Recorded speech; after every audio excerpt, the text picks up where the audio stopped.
Bien, bonjour à toutes et à tous. Je suis ultra contente d'être ici avec vous aujourd'hui. Et aujourd'hui, on va parler du rôle du Scrum Master possible dans une équipe.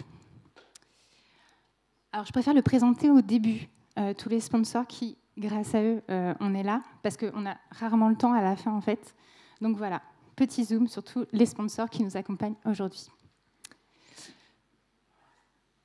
Je suis Fanny Cloak, accompagnatrice agile chez Abside, co-créatrice de TADX avec Stéphane Philippard. TADX, c'est un meet-up mensuel qui a lieu à Tours. Tours Agile et développe expérience. Et c'est fait exprès.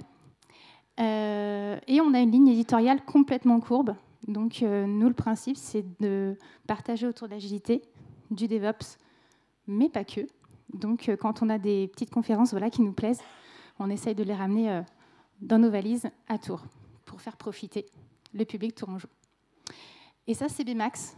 Alors, il y a le copyright Disney sur toutes les slides. C'est mon avatar quand j'interviens dans des équipes pour mettre en place un petit peu d'amélioration continue. Alors, 1, 2, 3, ce sera toi le Scrum Master. Avant de commencer, je voudrais savoir qui vous êtes. Alors, on va commencer par la gauche. Non, je déconne, il n'y en aurait pas le temps. Mais par contre, qui dans la salle a ce rôle de Scrum Master? Pas mal. Qui partage cette casquette-là avec une autre casquette au quotidien? Ah ouais. OK. Qui est Product Owner? OK. Manager? Testeur? Merci d'être là. Ops? Merci d'être là. Est-ce que j'en ai oublié? Oui, j'en ai oublié plein. Juste curieux? OK, ça marche. C'est important pour la suite. Alors, quand est-ce que c'est posé la question pour moi, dernièrement? Est-ce qu'il y a besoin d'un Scrum Master dans une équipe? Alors déjà, le nom l'indique, généralement, on a un Scrum Master quand on fait du Scrum. Donc, c'est sur un certain cadre.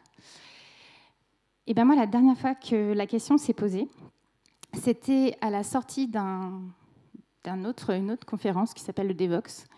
Il était tard le soir. Et là, il y a un de mes mandateurs qui m'appelle au téléphone et qui dit « Fanny, on a besoin de constituer une équipe pour un client. Il faut combien de personnes dedans ?» Ma première réaction, ça a été de répondre un truc un peu vaseux, mais pas très politiquement correct. Donc je me suis dit, Fanny, mets ton filtre, ok, il est tard, mais mets ton filtre professionnel et fais comme d'habitude quand tu interviens quelque part. Pose plein de questions. Intéresse-toi au contexte. C'est quoi le domaine fonctionnel sur lequel vous voulez travailler? Est-ce qu'il n'y en a qu'un seul? Qu'est-ce que la stack technique? Est-elle complexe? Alors, pas qu'il y ait des stacks techniques simples, mais à quel degré de complexité est-elle? C'est quoi le contexte? Pourquoi on veut faire du Scrum? Parce que ça, j'avais compris qu'il fallait faire du Scrum. Qu'est-ce qui est déjà fait, qui marche bien? Qu'est-ce qu'on veut conserver? Qu'est-ce qu'on ne veut pas conserver? Et qu'est-ce qui ralentit ou bloque les équipes actuelles? Bref, s'intéresser à ce genre de choses. Pour résumer, c'est quoi le besoin? Réponse, une équipe type pour montrer qu'on sait faire de l'agilité. Alors, je ne sais pas comment ça vous parle, équipe type. Moi, c'est un peu comme contrat type, équipe type. C'est un truc qui, de base, dès qu'on va le mettre en application, ce ne sera plus très vrai. Donc, j'ai un peu du mal avec ça. J'aime pas mentir. En tout cas, mes parents m'ont bien élevée, et donc j'aime pas mentir. Mais je sens bien que ma réponse, elle est très attendue. Alors, je la joue un petit peu autrement. J'ai dit, écoutez, moi, en fonction des cas, en fonction justement des domaines fonctionnels, en fonction de la stack technique, le cadre de travail déjà en place, le degré d'autonomie des équipes déjà en place, le niveau de test aussi. Est-ce que c'est une culture de test qu'il y a dans l'entreprise? Est-ce qu'on connaît d'ores et déjà le niveau de compétence qu'on va demander aux gens qui vont être dans l'équipe? Et au niveau des outils, est-ce qu'il y en a déjà? Ça ne fait pas tous les outils, mais c'est bien quand il y en a aussi. Donc je commence à poser encore plus de questions, à vouloir creuser, et là on m'arrête. Oui, donc 7, c'est bien. Alors, les bras m'en tombent. Et là je dis, Je vais un petit peu trop vite. Et là, je dis, OK, 7. Rappelle-toi, Fanny, ce que tu as déjà vécu dans tes précédentes expériences. Oui, 7, ça peut marcher. Mais je sens bien que le chiffre que je vais donner, ça va faire foi. Ça va peut-être même engager les futures équipes. Donc, je n'ai pas intérêt à me planter. Alors, dans mon passé, 7. Oui, il y avait bien cette expérience où il y avait un product owner qui guidait un petit peu l'équipe sur les fonctionnalités à faire, qui aidait bien à challenger les choses. Il y avait ce business analyst qui l'aidait parce qu'il y avait pas mal de choses à faire, pas mal de clients différents à challenger. Et puis en plus, il avait une appétence un peu pour les tests fonctionnels. Il y avait ce développeur front, ces 2 développeurs back, ça fait 5. Il y avait cet ops qu'on avait réussi à amener dans l'équipe et qui nous préservait de bien des murs qu'on pouvait prendre une fois qu'on avait livré. Et puis il y avait moi. Mais quoi, toi ? Moi, Scrum Master ? Ah, ouais, sauf que nous, on aimerait bien un 2e développeur front. Il y a vraiment besoin d'un Scrum Master ? Et là, je vous ai dit, j'étais fatiguée déjà, il était tard. Mais en plus, là, ça a fait référence, ça a fait écho à tout plein d'expériences que j'ai pu voir sur le terrain. Et j'en ai marre. Et je lâche, parce que mon petit cœur agile a très très mal, je dis, OK, à la rigueur, 8. Comme ça, on aura un Scrum Master. Parce que comment voulez-vous, au début d'une aventure, on ne sait pas quelle est la stack technique, on ne sait pas le domaine fonctionnel. Par contre, on sait déjà que l'équipe, dès le premier jour, sera autonome et auto-organisée. Bref, donc je pars sur une proposition d'un chiffre. Il fallait que je lâche un chiffre de toute façon. Et j'ai très mal dormi le soir même. J'ai très mal dormi le 2e soir. Donc cette présentation, c'est la réponse complète que j'aurais dû faire ce soir-là, au lieu de lâcher un pauvre 8 et peut-être engager les équipes qui allaient en résulter dans les affres de l'agilité. Donc pour rappeler aussi un petit peu le contexte, est-ce que tout le monde est OK avec ce qu'est un Scrum Master ? Est-ce que tout le monde connaît le Scrum Guide, par exemple ? OK. Alors, un Scrum Master. L'origine du Scrum Master. Le Scrum Guide a été écrit par Ken Schwaber et Jeff Sutherland et il représente un principe fondamental qui est la Scrum Team, une équipe Scrum. Et dans la Scrum Team, il y a le Product Owner, il y a l'équipe de réalisation ou l'équipe de développement, mais j'aime bien parler d'équipe de réalisation parce que ça englobe vraiment le tout. Et puis, il y a le Scrum Master. 3 rôles. 3 rôles parce que 3 rôles, c'est toujours à l'équilibre. Je ne sais pas si vous êtes déjà assis sur une chaise à 2 pieds. Ça ne fonctionne pas des masses. À 4 pieds, des fois, ça a le risque que ce soit un peu bancal. À 3, c'est toujours plein. C'est toujours stable. Le product owner, lui, il va donner l'orientation. Il va être celui qui va guider l'équipe vers le quoi on veut aller. C'est lui qui challenge et qui priorise. C'est surtout pas l'équipe de le faire. L'équipe de réalisation, elle met en œuvre son expertise, sa connaissance pour construire les choses de manière qualitative. Et le Scrum Master, lui, veille à apporter tous les outils, toutes les bonnes pratiques, toutes les façons de faire pour que ça reste fluide et que chacun, product owner comme équipe de réalisation, reste focus sur leurs actions. Le Scrum Master, toujours dans le Scrum Guide, c'est celui qui détient les clés de Scrum. C'est celui qui va amener la théorie. C'est celui qui va aussi avoir assez de recul sur ce qui est en train d'être pratiqué pour dire attention, là on se perd un peu. Le Scrum Master ne dit pas qu'il faut appliquer le Scrum Guide à la lettre, il dit juste attention. Si ça a été prévu comme ça, c'est peut-être qu'il y a un pourquoi. Et si on ne le fait pas, il faut vérifier que c'est bien dans l'intérêt de l'équipe et pas parce qu'on divague. C'est lui aussi qui va être garant de l'efficacité de l'équipe, pas de la productivité, de l'efficacité. Il y a une petite différence. C'est lui qui va générer et qui va leader un petit peu l'équipe dans ses aventures. Il y a un mot qui a disparu du Scrum Guide 2020, que j'affectionnais pourtant. C'était le Scrum Master est vu comme un servant leader. C'était à la fois cette idée qu'il embarquait l'équipe, mais qu'il était aussi à son service. Voilà. Et au service de quoi ? De l'équipe de réalisation, comme je vous ai dit, c'est lui qui va servir de bouclier pour qu'elle reste focus sur son expertise. Pour le product owner aussi, alors surtout si, comme moi, vous avez eu affaire à des product owners débutants dans Scrum, où il y a un vrai changement de paradigme entre ce qu'on faisait avant, classiquement, pour ceux qui ont connu le cycle en V, le waterfall, etc. Ça change vraiment les choses, notamment la relation avec le client et la relation avec l'équipe. Donc il est là aussi pour l'accompagner. Mais ce n'est pas tout, même si ça fait déjà des journées bien chargées. Il est aussi, théoriquement, d'après le Scrum Guide, au service de toute l'entreprise. Il va essayer de faire des petits scrums un petit peu partout et de fluidifier toujours, de casser les silos entre les différentes équipes. Donc ça, c'est la théorie. Et on sait tous, dans n'importe quel domaine, qu'il y a toujours la partie théorique et la partie pratique. Donc dans la partie pratique, donc là c'est ma vision des choses, vous avez peut-être une vision différente. Le Scrum Master a plusieurs rôles. Il est à l'écoute des obstacles qui sont véridiques ou qui peuvent arriver. On prend toujours un petit peu d'avance, on ne reste pas sur un obstacle qui risque d'arriver bientôt. Il est aussi aux aguets sur le suivi de la résolution des obstacles. Ça ne veut pas dire que c'est lui forcément qui va tout résoudre, ce n'est pas un super-héros le Scrum Master. Par contre, il va veiller à ce que l'équipe ait tout en main suffisamment pour régler les obstacles. Donc ça peut être l'interaction avec d'autres équipes à côté, ça peut être une connaissance théorique qu'on mettrait en pratique, ça peut être de la formation, ça peut être plein de choses.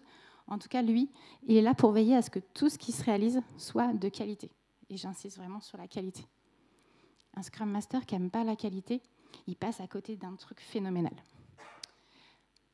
Il est support au product owner et au métier. Comme j'ai dit tout à l'heure, on a une casquette, généralement, où on doit aussi parler le fonctionnel, on doit aussi parler la priorisation, le challenge et l'empirisme. Je ne sais pas si vous avez eu cette discussion avec vos utilisateurs, vos demandeurs. Ça fait des débats intéressants. C'est lui aussi qui, possiblement, fait des rappels ou se fait des rappels. Personnellement, je fais une formation de 2 jours tous les mois. Et ça me fait du bien à moi aussi, de lever la tête du guidon et de dire oh, « mais oui, j'ai encore loupé ça ». Donc, relisez votre Scrum Guide, c'est très important. Enfin, il est là aussi pour prendre de l'information. J'aime bien dire que le Scrum Master, il est au courant de tout. Alors, il n'est pas expert dans tout, ça, c'est pas possible, c'est pareil, c'est pas un super-héros.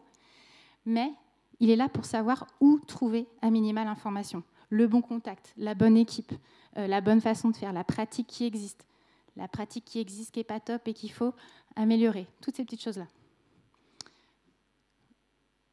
Moins palpable, il est à l'écoute des non-dits. Et ça, c'est pas quelque chose qu'on apprend forcément, en fait, on l'apprend avec le temps. Les petites choses qui se répètent en délit. Oui, tout va bien. Ça fait 5 jours que tout va bien. Es-tu sûr que tout va bien? Est-ce que tu as besoin d'aide? Ça peut être aussi des changements de comportement, des changements de perception des valeurs. Tiens, lui, il était à fond dans les tests, maintenant il ne veut plus en faire, par exemple. Et enfin, et ça, j'ai découvert ça, c'est un des rares points positifs que j'ai retiré d'une expérience d'agilité à l'échelle de l'entreprise, c'est la participation à un comité de pratique. Et ça, c'est génial. Que ce soit Agile, Scrum, enfin peu importe, j'encourage les comités de pratique parce que d'abord, on se rend compte qu'on n'est pas les seuls à galérer, ça fait du bien. Et puis en plus, on est plusieurs cerveaux pour essayer de voir qu'est-ce qui pourrait être testé pour améliorer les choses. Vous n'êtes pas tout seul. Et il faut arrêter de dire et de penser qu'il faut que je trouve ma solution toute seule. Non. Donc voilà ma vision personnelle. Vous avez sans doute des choses supplémentaires ou en moins à rajouter, mais en tout cas, moi, mon quotidien de Scrum Master, c'est ça. Ah non, c'est pas ça. Ça, c'est quand tout va bien. Donc ça voudrait dire qu'il y a la théorie, la pratique idéale et la vraie de vraie pratique. C'est quoi la vraie de vraie pratique? Parmi vous, qui est interne à son entreprise? Ok, on va dire à peu près la moitié. Et le reste, vous êtes soit externe, soit indépendant? À peu près? Ok. Eh bien, il y a des différences en fonction de si vous êtes interne ou externe, vous avez remarqué, non? Bon, en tout cas, voici mon Rex à moi. En plus de ça, voilà ce qu'on peut me demander quand j'interviens en entreprise. Si ça veut bien marcher, oui. On me demande de livrer des livrables pour prouver que je fais des choses, pour prouver que j'apporte quelque chose à l'équipe. Ça vous arrive ? Là, on voit des choses assez hallucinantes. Alors moi, à l'époque, la première fois qu'on m'a demandé de livrer des livrables pour montrer que je travaillais, j'étais un peu embêtée parce que je ne maîtrisais pas du tout la stack technique, ni front ni back. Qu'à cela ne tienne, je m'y connaissais bien en CI/CD, je dis allez, je vais apporter ça à l'équipe. Sauf que c'est prendre le problème à l'envers et leur imposer un rythme de fonctionnement qui ne leur correspondait pas. Donc, premier point de vigilance, c'est pour ça que c'est en rouge. Attention, ne livrez pas n'importe quel livrable. On m'a aussi demandé de faire des tonnes de documentation. Pour les réunions, pour les rétrospectives, vous savez, les trucs qui doivent se passer normalement pour l'équipe, par l'équipe. Et bien, même si on avait inscrit des actions d'amélioration dans notre backlog, qui étaient affichées, qui étaient transparents, ça ne suffisait pas. Il fallait en faire des documents. Alors attention, du coup, ne mettez pas n'importe quoi, mettez juste les actions d'amélioration et pas tout ce qui s'est dit à côté.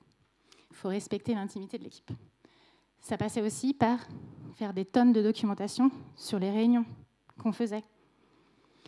Sauf que, vous voyez là où je veux en venir, quand vous faites des tonnes de documentation, vous noyez la vraie information. En réalité, j'étais la moins agile et la moins efficace de toute l'entreprise, de toute l'équipe à l'époque. Et puis, c'est pas tout. On me demandait des tonnes d'indicateurs. Alors, en vrai, on les demandait à l'équipe. Mais vous les connaissez, ces indicateurs, qui veulent tout et rien dire. Donc, hop, système de bouclier, vous êtes Scrum Master. Ce n'est pas l'expertise de votre équipe de fournir des indicateurs. Et puis, il faut faire des compromis. Et enfin, vous êtes présent partout. Vous représentez votre équipe, vous faites toutes les réunions, ce que j'appelle les réunions cotées, où il y a tout le beau monde, où il faut se montrer, il faut montrer qu'on est là, il faut montrer qu'on avance. C'est chronophage au possible. Ah, puis en plus, il faut en faire un compte-rendu après aussi. Voilà. Donc pour résumer, voici ce que moi je trouve comme bonne pratique, et voici les points d'attention à avoir. Ce n'est pas forcément toujours les mêmes dans toutes les missions. Il y en a qui se passent très bien, je vous rassure. Mais ça peut être, quand on méconnaît le rôle de Scrum Master, ça peut être des choses qu'on vous demande en plus de la théorie qui devrait vous permettre d'être efficace et agile. Et encore une fois, en tant que servant leader, normalement, on se positionne plus sur le côté gauche que sur le côté droit. Alors, quelle situation j'ai pu rencontrer en vrai ? Alors, il y a quand même des situations qui parlent d'elles-mêmes. Quand une équipe commence, quand elle est toute nouvelle, il y a des questions à se poser. On va prendre un exemple. Une équipe de 6 personnes. C'est moi qui ai dessiné. Les premières questions que j'aime bien me poser, c'est est-ce que les personnes de l'équipe se connaissent ? Est-ce qu'elles ont déjà travaillé ensemble ou pas du tout ? Est-ce qu'elles ont déjà travaillé dans l'agilité ? Dans l'informatique ? Voire même, est-ce qu'elles ont déjà travaillé en groupe ? Tout ça, ça va influer sur comment on va faire l'accompagnement ou comment on va devoir s'en passer.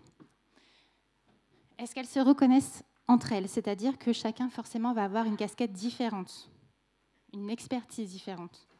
Est-ce que chacun se reconnaît sur cette casquette ? Est-ce qu'à l'inverse, tout le monde se sent légitime ? Vous savez, quand on parle de tech lead, lead dev ou bien junior, ça cloisonne, ça silote, alors qu'on est censé être tous les experts dans le domaine où on est. Enfin, aiment-elles travailler ensemble ? Bref, des tonnes de questions, juste... Alors, vous ne les posez pas, Vous n'allez pas voir les gens en disant « Tu t'entends bien avec un tel ?» Non, vous observez, voilà, un mini-audit sur vos premières actions.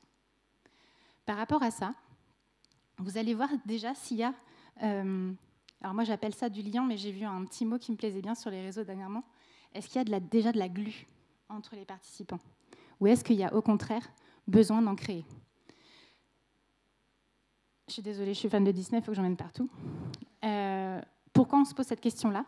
C'est que quand ça n'existe pas, notamment quand l'équipe est nouvelle, quand elle n'a jamais travaillé ensemble, quand on découvre même l'agilité, voire qu'on découvre la stack technique ou le besoin fonctionnel, ça fait beaucoup de choses. Et on a besoin à un moment donné d'être rassuré et de pouvoir être accompagné par quelqu'un qui les décharge de cette partie montée en compétence de l'agilité. Et pourtant, j'ai déjà entendu le contraire, qu'il n'y avait pas besoin de Scrum Master. Est-ce que ça vous parle, l'identité de l'équipe ? Ce n'est pas forcément la carte d'identité de l'équipe, c'est juste ce qui va se construire dans les premiers jours. Et c'est très très fort, parce que si on ne le fait pas dès le premier jour, il y a des choses qui ne viennent pas naturellement après. Donc c'est quelque chose qu'il ne faut vraiment pas louper. Ça va être, et j'ai eu la chance de vivre ça, quand une nouvelle équipe se construit, ça va être de dire qui fait quoi ? C'est quoi le périmètre d'un tel ? C'est quoi le périmètre de l'autre ? Déjà, ça rassure. OK, on ne se marche pas sur les pieds. Ou alors, si on se marche sur les pieds, OK, comment on va cloisonner ? Donc, on fait le qui fait quoi, le fameux RACI. Ça peut rassurer. On peut aller plus loin. On peut dire, tiens, OK, on va utiliser cette idée-là parce que on sait le paramétrer, on connaît bien. Si un tel dans l'équipe a un problème dessus, l'autre pourra venir aider. Ça peut être des bonnes pratiques ou des valeurs. Tiens, les tests, ça passera par tel outil. Et puis, on essaiera de l'automatiser le plus possible pour que ce soit le plus fluide possible. Bref, des petites choses qui construisent et qui cimentent déjà l'équipe dès le premier jour. Et on va se poser, en tout cas, c'est posé pour moi la question, qui va être le Scrum Master de l'équipe ? Ça, c'est génial. Quand ça se passe comme ça, je l'ai vécu qu'une seule fois, parce que généralement, on nous appelle plutôt pour éteindre les incendies quand les équipes tentent justement, ou ont tenté de passer en mode agile. Mais du coup, c'est super gratifiant. Quand vous êtes choisi en tant que Scrum Master d'une équipe, ça veut dire que, OK, il va y avoir quelque chose qui va pouvoir être travaillé. Mais encore une fois, j'ai vu l'inverse. J'ai vu un coach agile me regarder, une nouvelle équipe, pareil, qui n'avait jamais travaillé ensemble, et me dire, non, Fanny, dans Scrum, il n'y a pas besoin de Scrum Master. OK. Pour la petite anecdote, à la rigueur, mais pour la petite anecdote, cette équipe-là, elle a fini avec 7 Product Owners et 0 Scrum Master. On rigole, mais du coup, toute la pression de priorisation, de challenging, elle est retombée sur l'équipe de réalisation. C'est elle qui priorisait chacune des 7 priorités de chacun des Product Owners. Ce n'est pas leur expertise. Et ça met une pression folle à l'équipe. Donc, je ne vais pas dire que je l'avais dit au coach agile, mais je lui avais dit quand même. Du coup, pas de Scrum Master. La question qu'il faut vraiment se poser, à la rigueur, pourquoi pas ? Pas si l'équipe ne se connaît pas et n'a jamais travaillé entre elles, encore une fois. Spoiler alert, le truc des 7 Product Owners, c'est encore actuel. Je pense que ça va se casser la figure.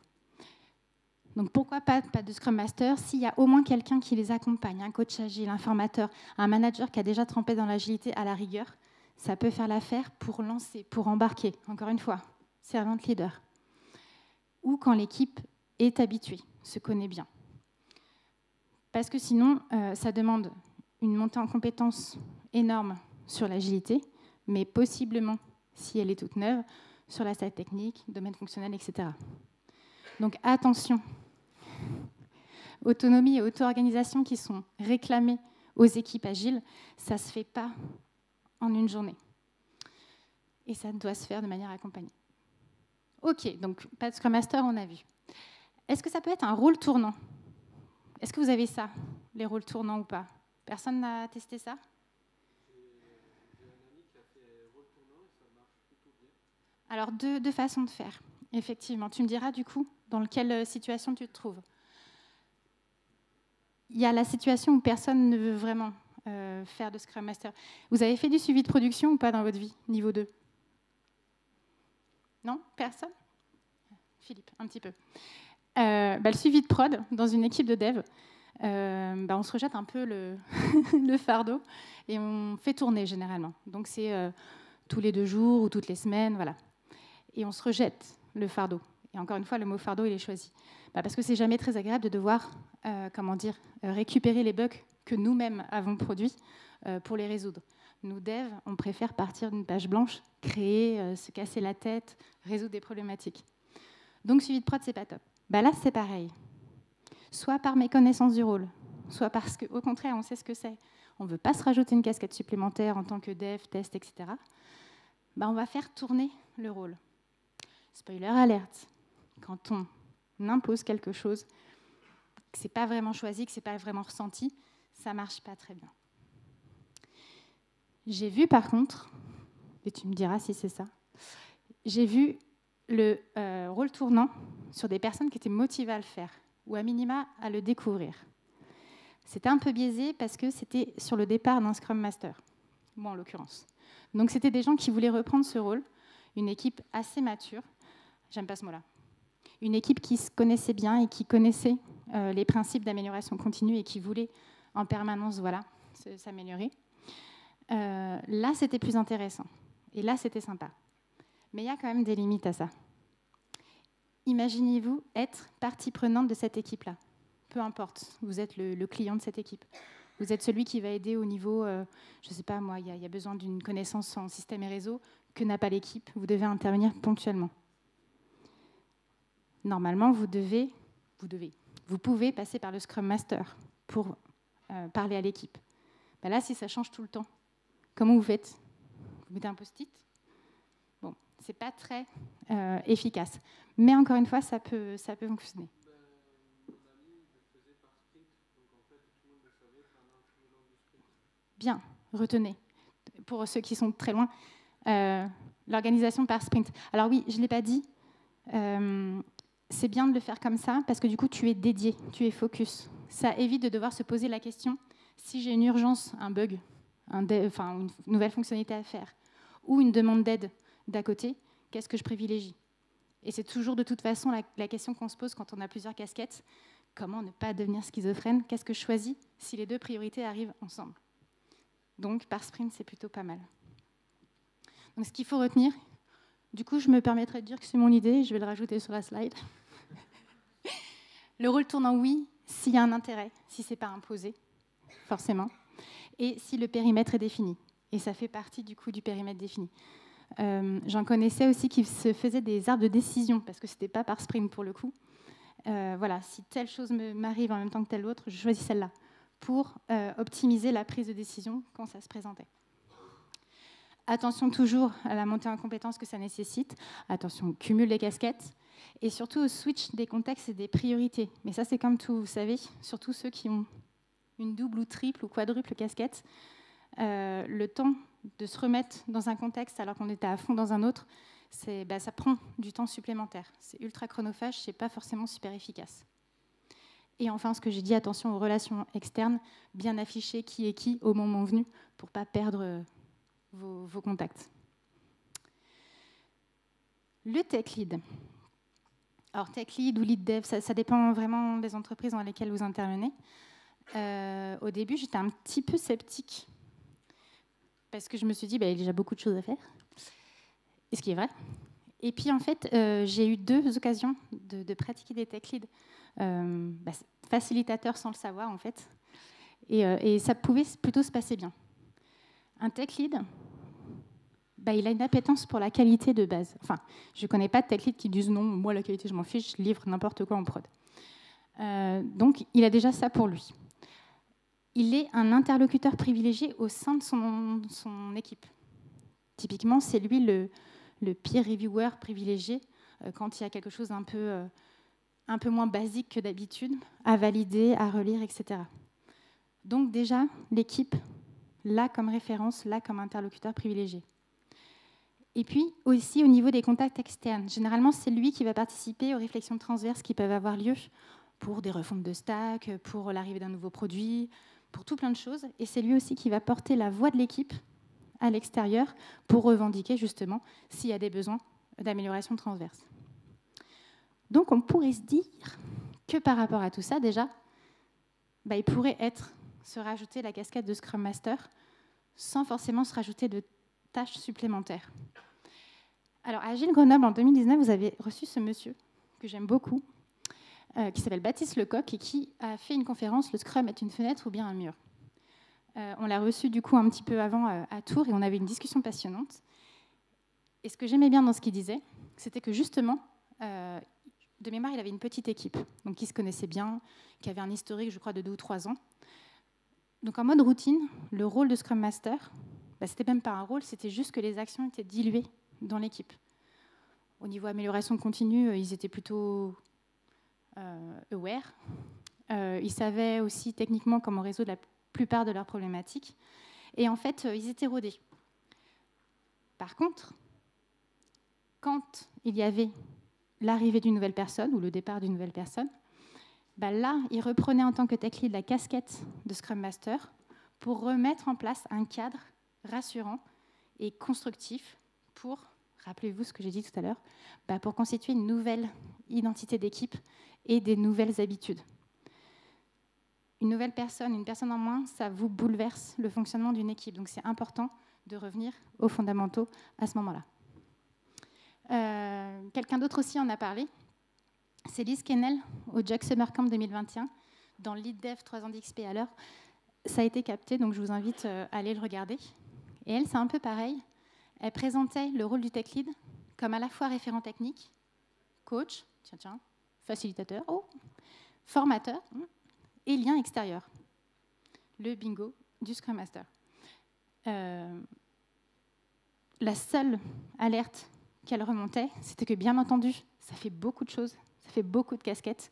Et donc là encore, on va avoir l'alerte de la gestion du temps et du switch de contexte. Mais ça s'organise. Donc le tech lead, de ma fenêtre, il est plutôt calé pour être le rôle du Scrum Master.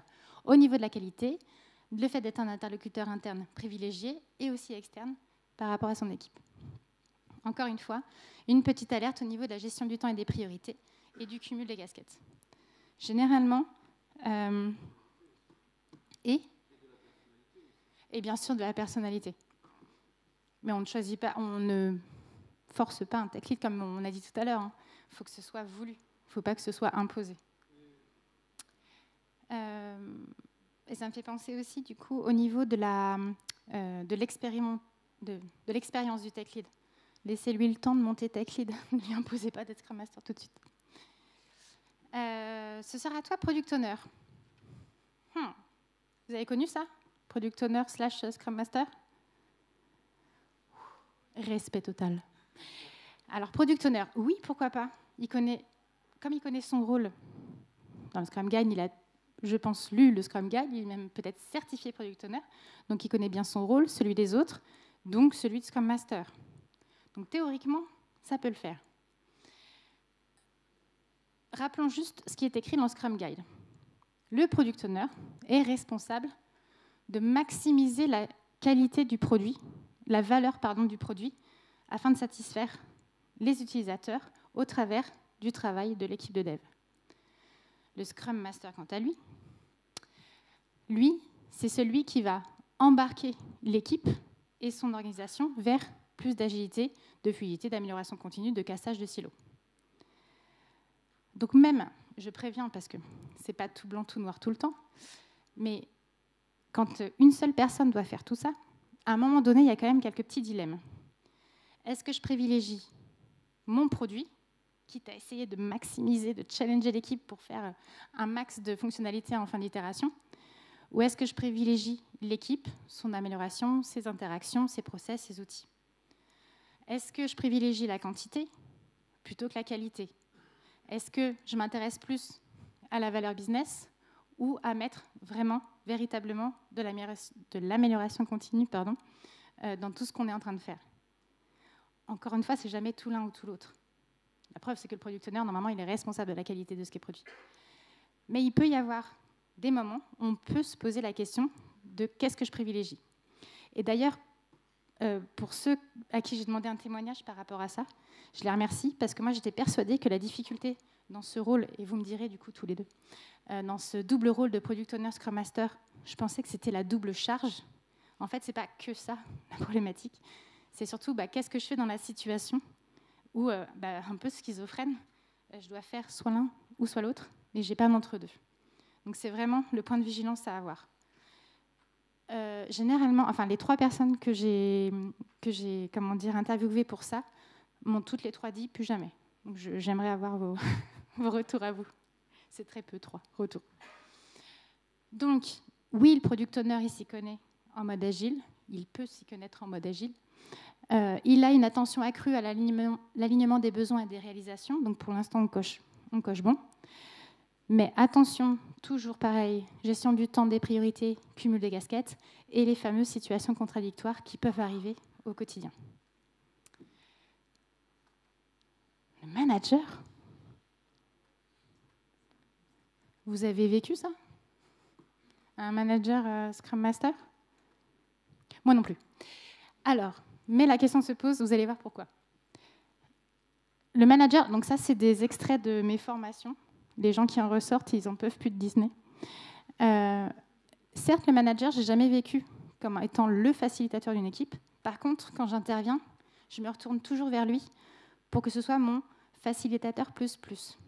J'aime bien avoir l'historique de l'équipe, j'aime bien avoir leur histoire, son avis à lui sur les interactions, sur ce qui a déjà été tenté, ce qui a échoué, ce qui pourrait marcher. Il est hors de question de réessayer un truc qui a échoué lamentablement 3 mois avant.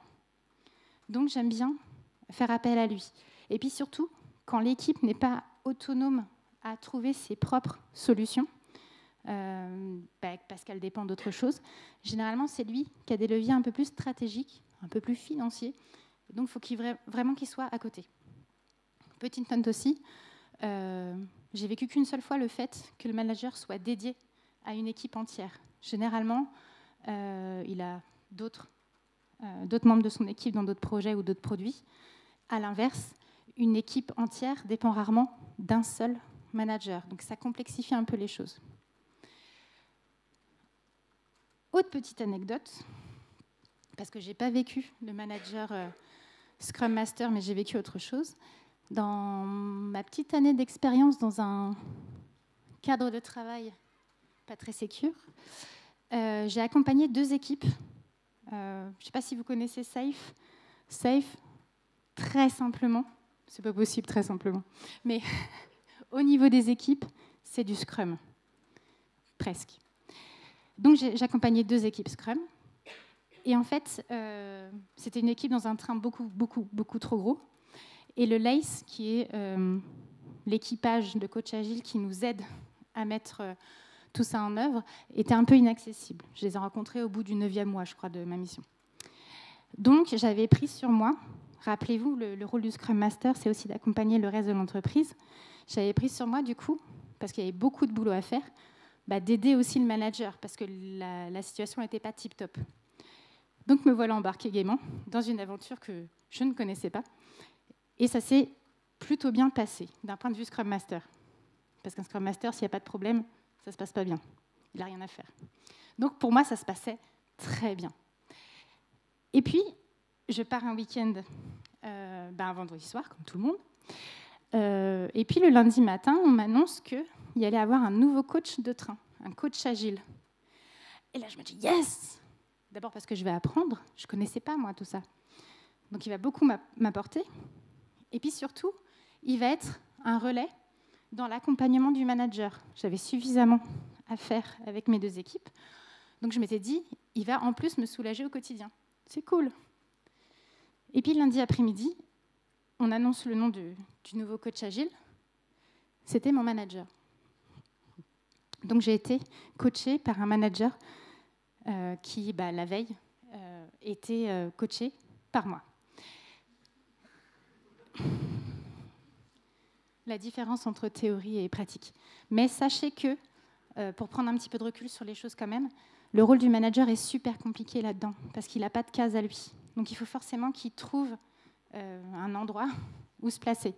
Donc accompagnez-les bien dans cette transformation à l'échelle. Donc, en prenant un peu de recul, manager, Scrum Master, bon, ok, il peut apporter beaucoup d'informations sur l'équipe, l'histoire de l'équipe, etc. Il possède certes des leviers peut-être un peu plus grands que l'équipe en elle-même, mais attention. D'ailleurs, c'est ce qui s'était passé quand mon manager est devenu mon coach agile. C'est que, certes, il était notre coach agile de train, donc il y avait, je ne sais plus, 8 équipes, 187 personnes dans le train, bref. Mais il était surtout encore notre manager. Et qu'est-ce qui se passe forcément? C'est qu'il nous en demandait plus, parce qu'on était son équipe. Donc, à un moment donné, entre efficacité et surefficacité, bah, lui, il faisait son choix. Donc attention aux injonctions contradictoires. Et comme j'ai dit, une équipe lui est rarement dédiée et inversement, il est rarement dédié à une équipe. Bah, ce n'est pas pratique au quotidien de gérer tout ça. Mais je suis terriblement contente que ça n'arrive à personne d'entre vous. Voilà, on a fait le tour de ce qui pouvait être Scrum Master dans une équipe. Ah non, pardon. Et si le Scrum Master était le Scrum Master? Alors, juste pour une petite info, le Scrum Master apparaît 12 fois dans le Scrum Guide de 2020, sur 13 pages. Alors, je ne vais pas compter le sommaire. Hein. C'est peut-être un petit indice de son importance quand même dans la mise en place, néanmoins, de Scrum. On pourra avoir le débat, si vous voulez, à la fin, de est-ce que le rôle de Scrum Master peut s'effacer petit à petit. Je ne suis pas forcément fanat, mais en même temps, c'est biaisé, c'est mon rôle préféré. Donc, par rapport à ce qu'on a vu au début d'une équipe, c'est très important d'accompagner, de faire monter en compétences, de rassurer les gens. Et ça ne peut pas passer par une équipe qui n'en a jamais fait. OK ? Donc ça, c'est super important.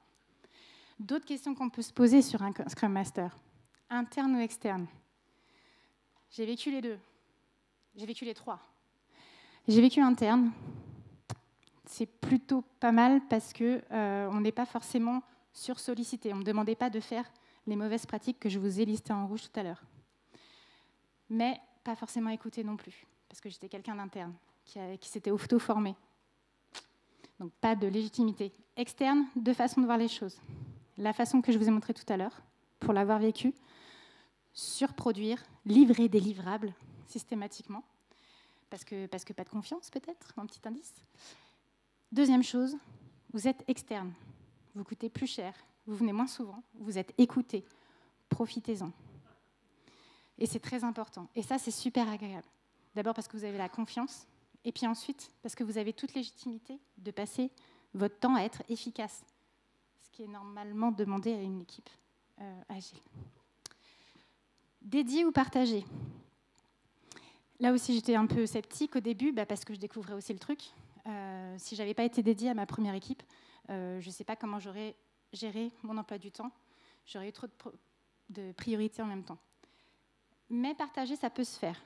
Ça peut se faire si une des équipes, alors pas 50 équipes en même temps, hein, mais si une des deux équipes que vous accompagnez est déjà un peu rodée et où vous pouvez être un peu plus focus sur celle qui va débuter. Celle qui a tapé à votre porte en disant « ça a l'air de marcher chez vous, est-ce qu'on peut en bénéficier ?» Ça, c'est super à vivre. Ici ou là-bas? Alors, dans le monde d'avant, on était dans la même salle, alors sauf les équipes qui étaient déjà espacées à l'étranger, etc. Mais on avait la possibilité de rendre fluides les choses, de faire un management visuel, de lever la tête pour se poser une question. Vous vous en rappelez de ça? Où on pouvait juste lever la tête pour se poser une question. Et puis bon, il y a eu ce que vous savez, et du coup, il a fallu qu'on travaille à distance. Mais ça aussi, c'était cool. Parce qu'en fait, on était tous à distance. Donc, on devait tous se connecter pour se poser une question, pour travailler ensemble, pour débloquer une problématique. Finalement, on a super bien réussi à faire ça. La petite anecdote que je vais vous raconter, c'est quand vous êtes le seul, alors en l'occurrence moi, la seule provinciale d'une équipe parisienne, et que de temps en temps, ils se réunissent sur Paris, mais vous, ça coûterait trop cher d'aller sur Paris, donc vous restez dans votre province, et vous vous connectez au daily. Oui, sauf qu'en face, il se passe un truc incroyable.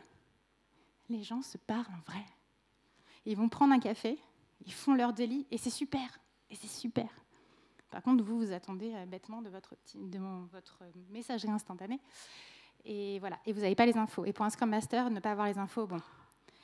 Donc voilà, juste point de vigilance sur les nouveaux modes de travail. Bien faire attention à différencier le type d'information synchrone de l'asynchrone et bien vérifier, en surcommuniquant peut-être, que les messages sont bien passés. Et à tous, pour tous aligner. Donc, est-ce que ce sera toi le Scrum Master? Scrum Master, j'ai tendance à dire oui, parce que il a la compétence agile, voire DevOps, mais ça c'est une autre discussion. Il est dédié à ça. Donc normalement, il adore ça. J'adore ça. Je suis faite pour ça. Et ça m'ennuierait de ne plus avoir ce rôle-là. Petit point de vigilance, pour le petit troll, il ne produit rien. Enlevez-le et vous allez voir qu'il était indispensable. Donc, est-ce que ce sera vous un jour, Scrum Master? Je n'en sais rien. La seule chose que je vous souhaite, c'est de rencontrer des gens qui aiment ça, l'agilité, la facilitation. Scrum est un premier pas vers l'agilité. Tentez-le et je vous souhaite de vous éclater dans le mode agile.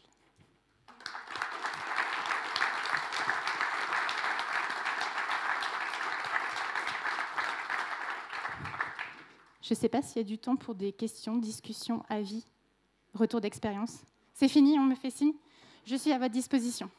Merci.